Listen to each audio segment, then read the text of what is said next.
नंतर 2 दिवसापूर्वी माझा मुलगा आणि समताचे संचालक यांनी सुद्धा प्रेस समोर येऊन मुलाखत दिलेली आहे. गेली 2 दिवस मी पतसंस्था फेडरेशनच्या कार्यक्रमानिमित्त कोल्हापूरला होतो.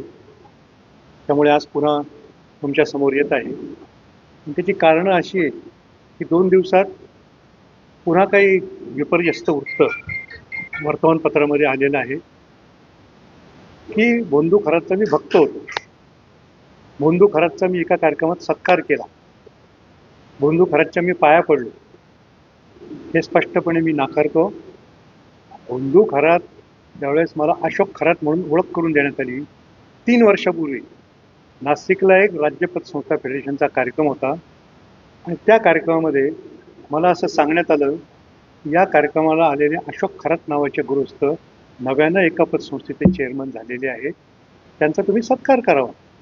त्याच्यावर एक छोटासा बुके देऊन त्या ठिकाणी मी त्यांचा सत्कार केला आणि त्यांच्या पाया जे पडलो असं बोललं जातं.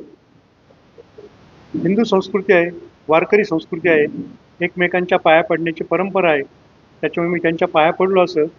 पण मी भोंदू अशोक खरात काय कोणत्याही बाबाच्या कधीही कच्छपी लागलेलो नाही. कोणत्याही बाबांवर माझा कधीही विश्वास नाही. माझा विश्वास फक्त माझ्या कामावर आहे. काम काम आणि काम आणि कामातच देव मानणारा मी माणूस आहे. त्याच्यामुळे समता पतसंस्थेची सुद्धा जी 40 वर्षात प्रगती झालेली आहे ती माझ्या कामामुळे, माझ्या आणि आमच्या संचालक मंडळाच्या विश्वासार्हतेमुळे झालेली आहे. आणि या विश्वासाला कधी तडा आम्ही जाऊ देणार नाही.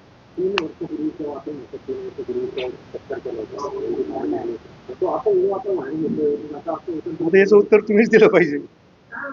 मला तर आता व्हिडिओ तुमचा पाहिल्यानंतर मला समजलं की मला आठवावं लागलं की या खरातला आपण कधी भेटलो. आमच्या नाशिकच्या काही कार्यकर्त्यांना मी विचारलं.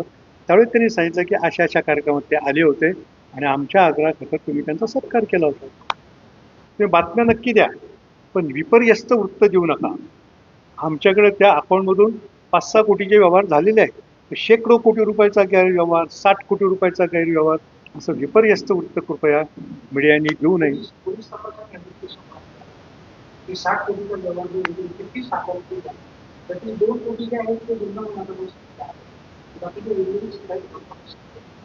अजिबात तसं झालेलं नाही.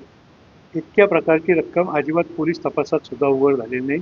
पोलिसांनी आम्हाला जी माहिती मागवली ती पुढच्या पहिल्यांदा सांगितल्यानंतर 2 तासात आम्ही सगळ्या कागदपत्रांची पूर्तता पोलिसांना करून दिली. KYC डॉक्युमेंट त्यांचे क्लिअर आहे. त्यांनीच त्यांच्या मुलाखतीमध्ये मला वाटतं सांगितलेलं आहे. आता ते जे म्हणतात मी प्रत्यक्ष आलेलो नाही ही त्यांची पश्चातबुद्धी आहे आणि त्यांनी कोणाच्या सांगण्यावरून उघडले असतील ते सगळ्या जनतेला माहिती आहे. त्यांचे पुस्तक लिहिलेलं आहे. मला वाटतं मी नामकरण काहीतरी अशा नावाचं. त्यात त्यांनी अनेक पानं कॅप्टन खरातवर खर्च केलेले आहेत. त्याचे कॅप्टन खरातचे भक्त होते. ते कॅप्टन खरात सांगल तसं ते ऐकत होते. त्या बाबतीत मी काही जास्त बोलणं उचित नाही. त्यांनी पुरावा द्यावे ना आम्हाला, नाही तर आम्ही पुरावे देतो कसे उघडले ते.